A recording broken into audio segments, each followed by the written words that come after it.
이재명 대통령에게는 또 하나의 난관이 최동석 인사혁신처장. 이분 구설이 끊이질 않고 있습니다. 아니 국가도 민족 전체도 이재명의 국가가 돼야 된다. 5년은 너무 짧다. 한 10년, 20년을 해도 된다. 저런 사람이.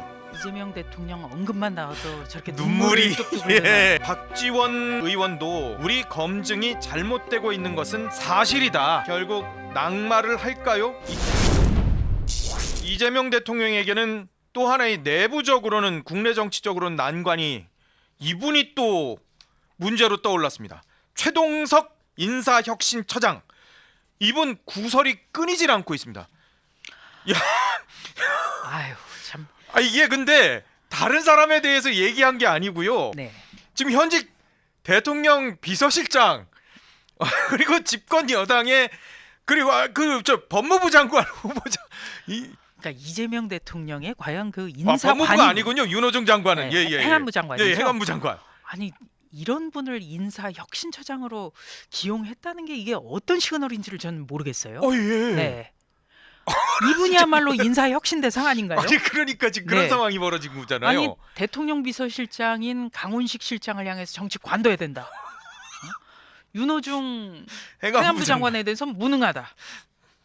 아니 이게 일하지 말라는 겁니까? 우상호, 임종석 하는 꼴하지 마라. 이런 애들이 민주당을 다 말아먹었다. 우상호 수석은 정무수석이시잖아요. 네.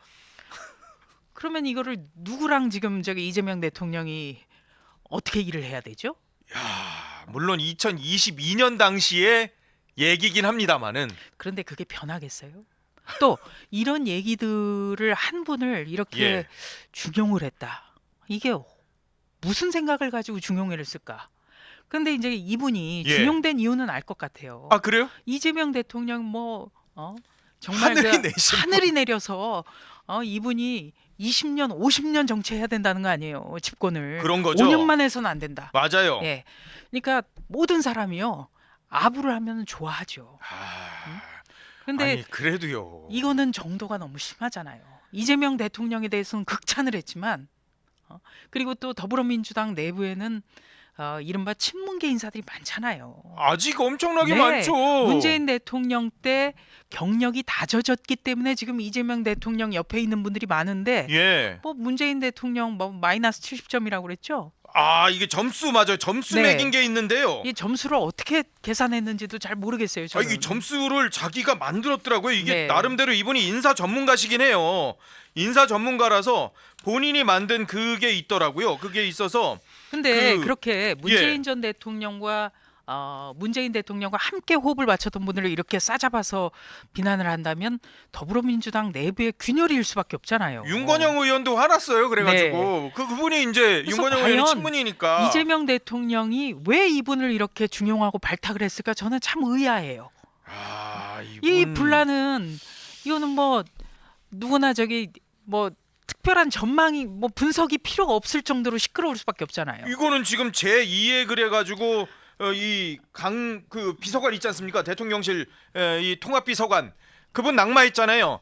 계엄과 관련해 가지고 얘기를 하고 이런 분들 그런 분들에 대해서 결국 낙마하게 되는 상황. 이 최 처장이 평가지수 APM을 적용했다면서 한국을 발전시킨 사람들로 이재명 96점, 추미애 78점, 그리고 퇴보시킨 사람들로 문재인 마이너스 70점 이렇게 꼽았어요.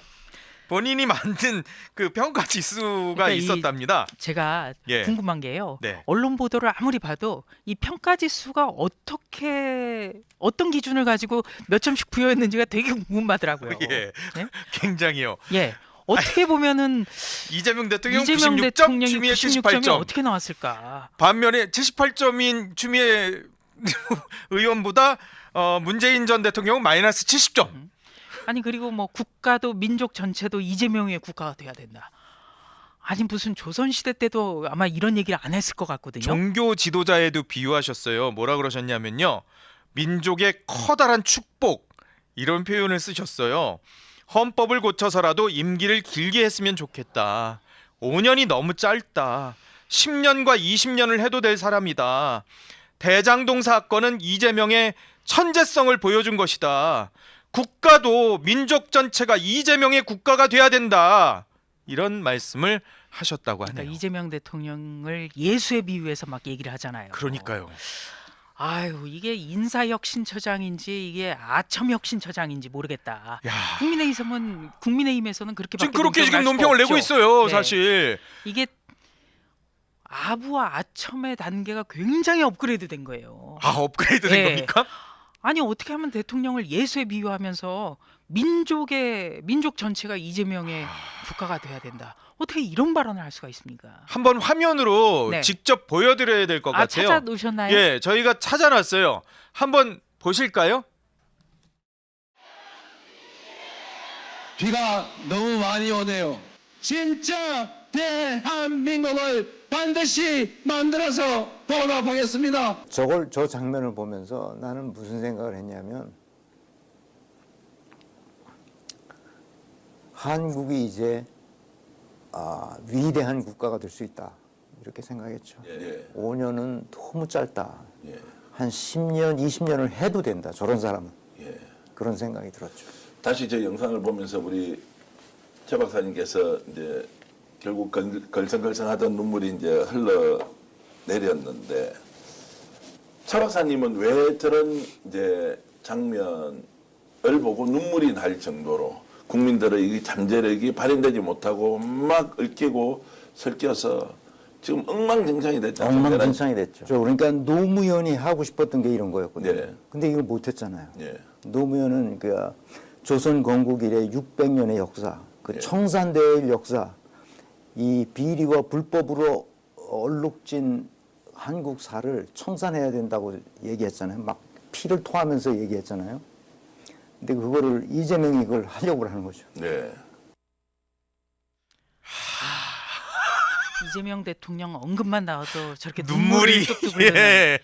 그래서 인사혁신처장이 됐군요. 아, 그럼 앞으로 이재명 정부의 모든 공직자는 저렇게 이재명 대통령을 막 신처럼 받들면 그게 인사 기준이 구명되나? 되는 건가요? 그걸 좀 지켜봐야 될 것 같아요. 인사혁신처장이 사실 대한민국 공무원의 총괄 인사를 그렇죠. 하는 분 아니에요? 공직자의 어떻게 보면은 뭐 승진제도라든지 이런 거를 전부 다 만드는 분이거든요. 그렇죠. 그러면 저렇게 이재명 대통령 언급만 해도 눈물을 뚝뚝 흘리면 그 부처에서 중용을 해야 될 거 아닙니까? 저 기준에 맞춰 보면. 그러니까요. 저는 저 화면을 보니까요. 이게 우리나라 맞나라는 생각이 들어요. 무슨 북한 공산당 같아요. 이전에 사실 김정은이 나타나면 막 국민들이 막 울고. 으아! 네. 저도 이제 2007년에 남북 정상회담 때 평양을 갔는데요. 예. 그때는 김정일이었어요. 예. 김정일이 나타나니까 막 시민들이 그냥 막 손을 흔들면서 울고 불고 했던 게 생각이 나요. 그렇죠. 근데 지금 인사혁신처장의 모습이 딱 그거예요. 그리고 지금 더불어민주당에서 뭐 이재명 대통령이 아버지라면서요. 예. 그 언급까지 나왔는데 저렇게 눈물을 흘리고 뭐 민족의 영웅이라고까지 얘기하고 이게 저기 북한 공산당이지 뭐예요. 한채영 님도 북한인 줄 알았어요. 이런 또 댓글을 달아주셨네요. 우리가 북한을 비판하는 게 지도자를 아버지라고 부르잖아요. 아버지. 그게 뭐가 달라요? 린 님께서도 북한 김일성 때 황장엽이네 뭐 이런 식의 얘기를 하죠. 정말 이게 정치라는 게 저 앞으로 정도 나가야 해야 되나 되는데. 봐요. 근데 그걸 못해서 제가 전직이 된 것 같기도 하고. 그런데 정말 저렇게 눈물을 흘리는 모습 보니까 참 이재명 정부가 박지 않다.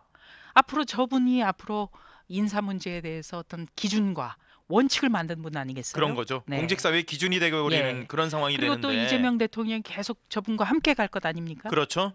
빨리 더불어민주당에서는 저분에 대해서는 이재명 대통령과 정부 그리고 나라를 위해서 그만해야 된다라는 고언을 해야 돼요. 지금 박지원 그래서 의원도 공식적으로요 라디오 방송에 나와서 이런 표현을 썼었습니다. 인수위원회 탓도 할 필요가 없다. 우리 검증이 잘못되고 있는 것은 사실이다라고 자인을 하셨고요. 박주민 의원 역시도 이분에 대해서 굉장히 부정적 발언을. 그러니까 여당 내에서도 이분 인사에 대해서 지금 공식적으로 이 사람 뭐 사직해라, 뭐 사퇴해라 이런 얘기까지는 못 하고 있습니다만은 지금 뭔가 이상하다라는 거는 이미 뭐 알고 있었던 상황, 지금 자기들도 느끼는 거죠. 부적절하다 정도 언급으로 끝나서는 안 돼요. 예. 강력하게 사퇴를 요구를 해야죠. 저렇게 사퇴 요구를 못하고 눈치 보고 있는 것 아니겠습니까? 그것만 보더라도 인사혁신처장이 이재명 대통령이 직접 임명한 분이기 때문에 지금 수위를 조절하고 있는 거예요. 결국 그러다가 강선우 장관 후보자 문제가 생겼고 끝끝내 그래서 어쩔 수 없으니까 지금 이렇게 낙마시키는 상황들이 저 같고. 문재의 인사혁신처장이 강선우 장관 후보자 문제에 대해서도 질의를 하니까 TV 없어서 몰랐다는 거 아니에요? 신문 안 봐서 난 모른다. 아니 그러면 뭘로 인사의 기준과 원칙을 만들죠? 아, 그것도 되게 궁금하더라고요. 아. 어떤 언론 보도를 보지도 않는데 어떻게 하면은 인사의 원칙과 기준을 세울 수 있을지. 그것도 굉장히 본인이 궁금하죠. 만든 그때 예전 기준이 있으니까 이재명 96점, 추미애 78점, 문재인 마이너스 70점. 그러면 그 기준에는 눈물 흘리고 누구만 나와도 눈물 흘리고 민족의 영웅이고 이런 게 들어가는 거 아니겠어요? 뭐 그거는 모르죠. 아, 그거는 뭐 우리가 모르니까 그 기준을 어떻게 과학적으로 만드셨는지까지는. 이제 박지원 의원이 이분에 대해서도 부적절하다고 언급을 했는데 예. 그 언급하면서 본인도 뜨끔했을 거예요. 아 그래요? 네, 대선 내내 이재명 대통령을 김대중 대통령이 비유하고 김혜경 여사가 뭐 이효 여사가 살아 돌아온 듯한 하다. 아 맞아. 뭐 그런 이런 표현을 말씀하셨었어요. 썼잖아요. 맞아요. 그래서 얼마나 그 지지층 내부에서도 문제가 그랬었죠. 많았습니까? 예. 언제 김대중 대통령이 뭐 대장동 만들고 뭐 여배우하고 무슨 사건에 휘말리고 그랬냐. 이유 또 여사가 비리 언제 혐의로 뭐 법인카드 뭐 문제 검찰 뭐 수사하고 그런 그런 게 논란이 없는데. 많았잖아요. 예. 또 본인은 그렇게 어떻게 보면 좀 나쁘끄러운 정도로 띄우고 예. 남이 하는 것은 또 지적하고. 네. 그래서 또- 박지원 의원도 조금 이런 거 비판할 때 본인도 가슴 뜨끔했겠다라는 생각은 저는 좀 해봤어요. 그 부분까지는 전 생각을 못 해봤는데 역시 해안이 다르시네요. 어떻게 보세요? 결국 이분도 낙마를 할까요? 이전에 강준욱 대통령실 비서관, 물론 이분은 보수 인사이라고 할 수 있었던 정규재 전 주필이 추천을 했던 그리고 뭐 보수권에 있었던 인물이다라고 해가지고 뭐 낙마가 결국 됐었습니다만은 이분은 이재명 대통령이 뭐 사실상 낙점한 거 아니냐라고 생각이 될 정도의 그런 사람인데. 이재명 대통령이 낙점을 했더라도 문제점이 드러나면 과감하게 네. 물러나도록 해야죠.